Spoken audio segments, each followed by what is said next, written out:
Friends, स्वागत है आपका। आज मैं आपसे बात करूंगा एसबीआई कार्ड्स के शेयर की। तो लगातार एसबीआई का कार्ड का शेयर जो है गिर रहा है। ठीक है, तो रीज़न को समझने की कोशिश किया जाएगा। और अभी तक फ़िलहाल आपने अगर मेरा चैनल सब्सक्राइब नहीं किया है तो प्लीज़ चैनल को सब्सक्राइब कर लीजिए, वीडियो को लाइक कर दीजिए और दोस्तों के साथ शेयर कर दीजिए, ताकि जैसे ही कोई वीडियो अपलोड हो आपको नोटिफिकेशन आ जाए। उसके लिए आप बेल आइकन को ज़रूर प्रेस कर दीजिए। ठीक है, अभी फ़िलहाल ये एसबीआई कार्ड्स का जो प्राइस है 928 है और ये ऑलमोस्ट ओवरसोल्ड जोन में जा चुका है। ठीक है, इस बात को अगर छोड़ दिया जाए कि एफआईआई सेल कर रही है, केवल एफआईआई एंट्री नहीं लेती है मार्केट में। मार्केट में बहुत से इन्वेस्टर्स होते हैं, डीआईआईस भी होती है, म्यूचुअल फंड्स भी होते हैं। तो उस तरीके के से सब बैलेंस बना के देखना होता है।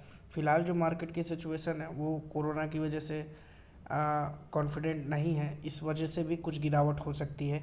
लेकिन मैं आपको टेक्निकल इसके दिखा देता हूँ आज कि पिछले 1 महीने और 3 महीने का मैं आपको दिखा देता हूँ। एक सेकेंड, ये देखिए टेक्निकल्स में अगर आएगा तो वेरी वेरिश यानी कि बहुत सस्ता है फ़िलहाल।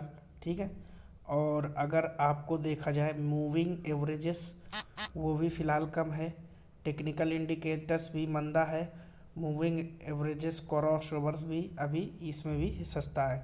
और भी देखिए आपको लेने की अपॉर्चुनिटीज़ के हिसाब से मैं आपको बता देता हूँ कि फ़िलहाल लगभग 84% जो कम्युनिटी सेंटिमेंट्स है वो लोग कह रहे हैं कि बाइंग है, 11% लोग सेल कर रहे हैं, 5% लोग होल्ड कर रहे हैं।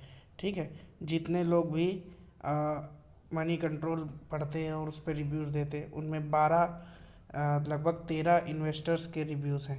तो 13 में से 84% बाई की आपको राय दे रहे हैं। ठीक है, और भी मैं आपको दिखा देता हूँ। मोतीलाल ओसवाल ने इसको टारगेट दिया है कि 976 के एवरेज पर आप खरीदिए और टारगेट प्राइस 1200 के आसपास। ठीक है, न्यूट्रल ने इसको दिया है कि टारगेट 1200। प्रभास लिद्रर ने इसको टारगेट दिया है 1081 का। जियोजीत द बीएनबी प्रभास ने इसको टारगेट दिया है 913 का। तो ये पुराने हैं, ये 27 अक्टूबर 2020 का है, ये 8 जनवरी 2021 का है। ठीक है, तो इन लोगों ने टारगेट फ़िलहाल, यदि ये टारगेट अचीव हो चुका था ऑलरेडी तो इनके जो टारगेट्स होते हैं वो अचीव हो ही जाते हैं लगभग। तो आप देख लीजिए अभी करंट की 17 मार्च को जो मोतीलाल ओसवाल ने टारगेट दिया है वो 1200 का है। ठीक है, तो 1200 का इन्होंने टारगेट दिया है। ठीक है, और भी इनके टेक्निकल अगर डिटेल्स की बात की जाए फंडामेंटल्स की, तो कंपनी में कोई कमी नहीं है। कंपनी कार्ड सेक्टर में बिजनेस करती है, क्रेडिट कार्ड डेबिट कार्ड्स में। ठीक है, तो कंपनी का जो टोटल रिवेन्यू है वो 1 लाख करोड़ मार्केट कैप से ज़्यादा है। तो लार्ज कैप कंपनी है, यहाँ भी कोई दिक्कत नहीं है। ठीक है, उसके बाद अगर बात कर ली जाए बैलेंस शीट की, बैलेंस शीट को मैंने वेरीफाई किया, बहुत ही स्ट्रॉन्ग है। तो प्रॉफिट मेकिंग कंपनी है और आजकल आप जानते ही हैं कि डिजिटल इंडिया पर फोकस है, तो लगभग कार्ड पेमेंट्स बढ़ ही रहे हैं। और अदर फंडामेंटल्स की बात की जाए तो 90% मार्केट शेयर कार्ड्स में एसबीआई कार्ड्स का है, अराउंड 23% एचडीएफसी कार्ड्स का है। तो कुल मिला के सेकेंड मार्केट लीडर भी है। लेकिन एचडीएफसी इस सेगमेंट में लिस्टेड नहीं है, केवल एसबीआई कार्ड ही इस सेगमेंट में लिस्टेड है। तो अपने आप में कह सकते हैं कि एक मोनोपोली है बिजनेस में।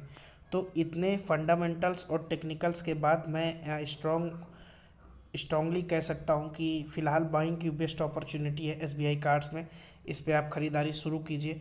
और लेकिन अपनी जो एक टेक्निकल एनालिसिस है, फंडामेंटल एनालिसिस है, उसको करने के बाद ही आप इस पर एक बार कुछ सोचिए। ठीक है, तो फिलहाल मैंने जो बता दिया है कि अभी मेरी टेक्निकल और फंडामेंटल एनालिसिस में इसमें ना कोई न्यूज़ है ना कोई कमी है।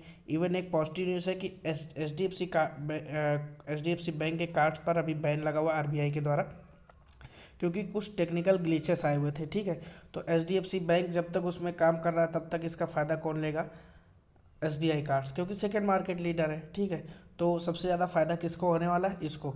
तो इन सब न्यूज़ को ध्यान में रखते हुए फ़िलहाल मेरे हिसाब से आपको एसबीआई कार्ड्स के शेयर में एंट्री ले लेनी चाहिए। बाकी आपका पैसा आपका डिसीजन है। Thank you for watching. जय हिंद।